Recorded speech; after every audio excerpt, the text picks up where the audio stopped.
Hello बच्चों, good morning. आज हम पाठ्यक्रम के जो पाठ्यक्रम विकास के प्रतिमानों या पाठ्यक्रम विकास के मॉडल के बारे में अध्ययन करेंगे। यानी कि किस तो आज का अपना टॉपिक है पाठ्यक्रम विकास के मॉडल।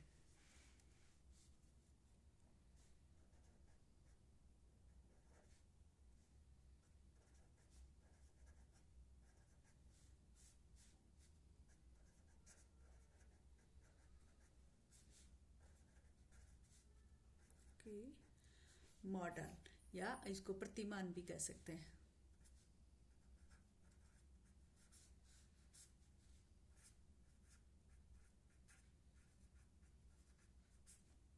प्रतिमान क्या होता है? प्रतिमान या मॉडल क्या होते हैं?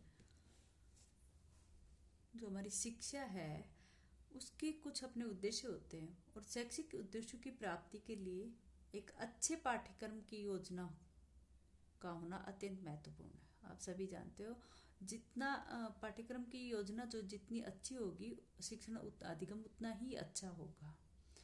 अब उसमें जो शैक्षिक उद्देश्य है या विषय वस्तु है या फिर जो भी हमें अधिगम करना है, तो उनको निश्चित किए बिना हम अपना पाठ्यक्रम नहीं बना सकते। इसलिए उसको हम पाठ्यक्रम प्रतिमान या पाठ्यक्रम मॉडल कहते हैं। जो एक व्यवस्था हम तैयार करते हैं उसको, ठीक है। या फिर कहने का अर्थ है कि पाठ्यक्रम विकास के लिए एक से अधिक मॉडल का अनुसरण करना चाहिए। और पाठ्यक्रम का जो मॉडल है उसका अर्थ किससे होता है? पाठ्यक्रम के स्वरूप से होता है, ठीक है। अब जो ये मॉडल होते हैं वो कितने प्रकार के होते हैं? मॉडल या प्रतिमान, ये दो प्रकार के होते हैं। दो प्रकार के कौन कौन से? एक तो हम कहें कि तकनीकी या वैज्ञानिक, इसको हम कह सकते हैं तकनीकी, और इसको कह सकते हैं हम गैर तकनीकी।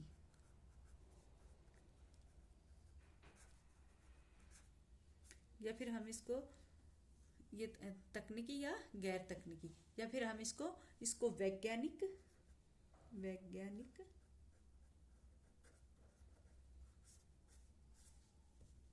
और इसको क्या कहेंगे? गैर वैज्ञानिक। ठीक। अब इन मॉडलों को प्रस्तुत करने के लिए किस किस शिक्षाविदों ने, किस किस महान पुरुषों ने योगदान दिया? ये जो अपना वैज्ञानिक या तकनीकी मॉडल था, इसमें आते हैं अपने जैसे आता है टेलर का मॉडल। और इसमें से हमेशा एक क्वेश्चन आता है आपका टेलर का मॉडल, जिस टेलर मॉडल का जो था उसको टेलर मॉडल कहते हैं। उसी प्रकार से जैसे इसमें नेक्स्ट था, एक तो था टेलर का, दूसरा था इसमें टाबा, हिल्दा टाबा का, टाबा मॉडल बोलते हैं जिसको, टाबा मॉडल, हिल्दा टाबा का ही। तीसरा है इसमें सेलर या अलेक्जेंडर मॉडल, सेलर का। और चौथा है अलेक्जेंडर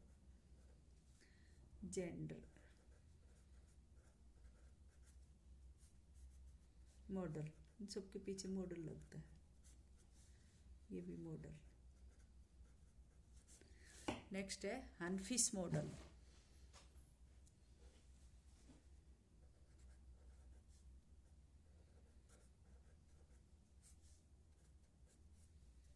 हनफिश मॉडल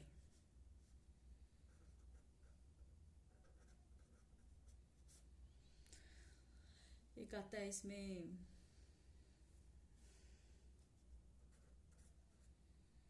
मिलर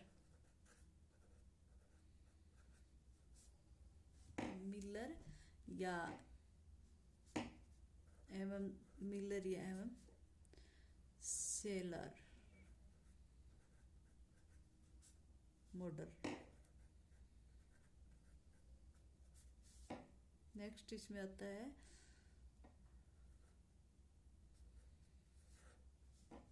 गुडलैक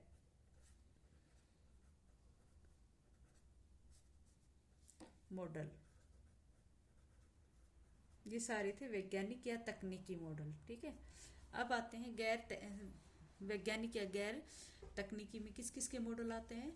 जैसे सबसे पहले आता है इसमें बॉबिट मॉडल।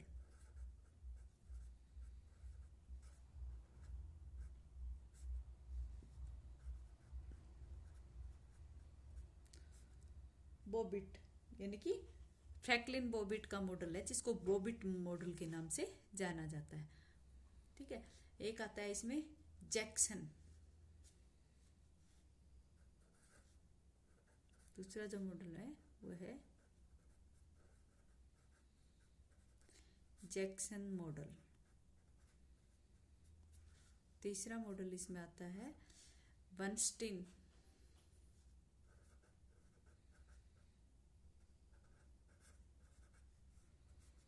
बर्नस्टीन या इसको फिंटनी मॉडल भी कहते हैं, बर्नस्टीन या फिंटनी मॉडल। नेक्स्ट है इसमें उसका रोजर्स जो वैज्ञानिक है, मनोवैज्ञानिक, सॉरी, रोजर्स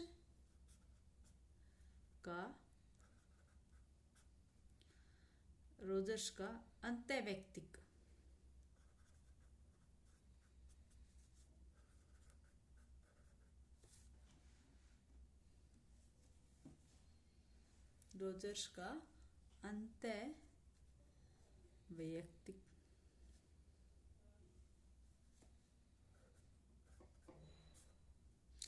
अंतःवैयक्तिक संबंध मॉडल।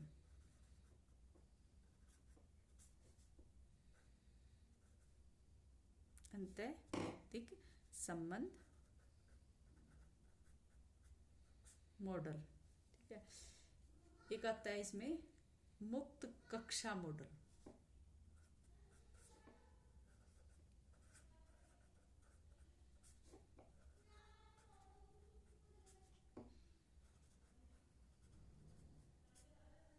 मुक्त कक्षा मॉडल। ठीक है, अब हम कहेंगे कि इनको हम दो पार्टों में कैसे समझेंगे भाई। एक तो तकनीकी मॉडल और एक है गैर तकनीकी, या फिर एक वैज्ञानिक और दूसरा है गैर वैज्ञानिक। ठीक है, जो तकनीकी मॉडल था, हम पाठ्यक्रम, तकनीकी मॉडल कौन से होते थे जिसमें पाठ्यक्रम की जो विस्तृत रूप में रखा जाता था, पाठ्यक्रम को विस्तृत परिदृश्य में समझने में मदद करता है। ये जो मॉडल है ये हमारे जो पाठ्यक्रम है उसको विस्तृत रूप में समझने में मदद करता है।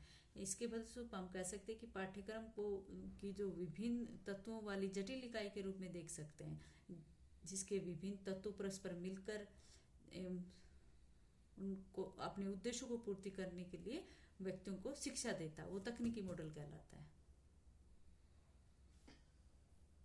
जो तकनीकी मॉडल देने वाले जो शिक्षाविद थे, उनसे ये आशा रखी गई कि वो कोई भी कार्य सिद्धि के लिए करते थे।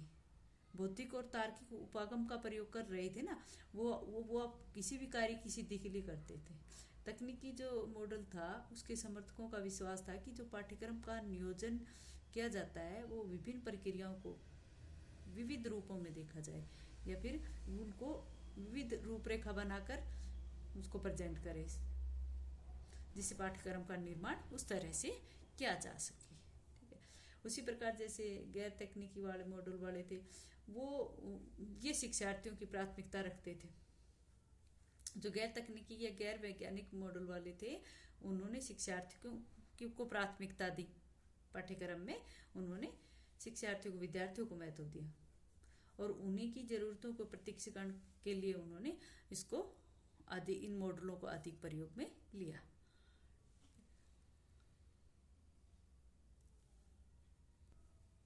जो तकनीकी मॉडल था वो तो क्या करते थे, वो तो विशेषज्ञों की जो ज्ञाता थे, विषय के विशेषज्ञ थे, उनकी राय के ऊपर निर्भर रहते थे। जबकि ये जो लोग थे, ये जो गैर तकनीकी मॉडल वाले जो शिक्षाविद थे, उन्होंने विषय वस्तु की जो मांग की थी वो छात्रों की जरूरतों के आधार पर ही की थी। ठीक है, इन्होंने तो क्या किया था, ये तो विशेषज्ञों की विशेषज्ञों कोई भी जो ज्ञाता लोग थे उनकी राय पर निर्भर रहते थे, और इन्होंने विषय वस्तु की मांग सिर्फ छात्रों के लिए की थी, सिर्फ विद्यार्थियों की जरूरत के लिए उसका प्रयोग किया था। ठीक है, तो इस प्रकार से हमारा जो पाठ्यक्रम विकास के मॉडल जो प्रतिमान थे वो हमारे शैक्षिक उद्देश्यों की प्राप्ति के लिए किए गए थे। और ये जो मॉडल थे वो भी 2 प्रकार के थे, और जो हमारे सिलेबस में हैं वो जैसे एक ये है, इसका फ्रैंकलिन बॉबिट का भी है, ये दूसरा इसका राल्फ टायलर का, हिल्दा टाबा का, फिलिप जैक्सन का, ये सब पाठ्यक्रम विकास के जो प्रतिमान है वो हमारे बीएड के पाठ्यक्रम के अंतर्गत लिए गए हैं। ठीक, अच्छा बच्चों, आज इतना ही।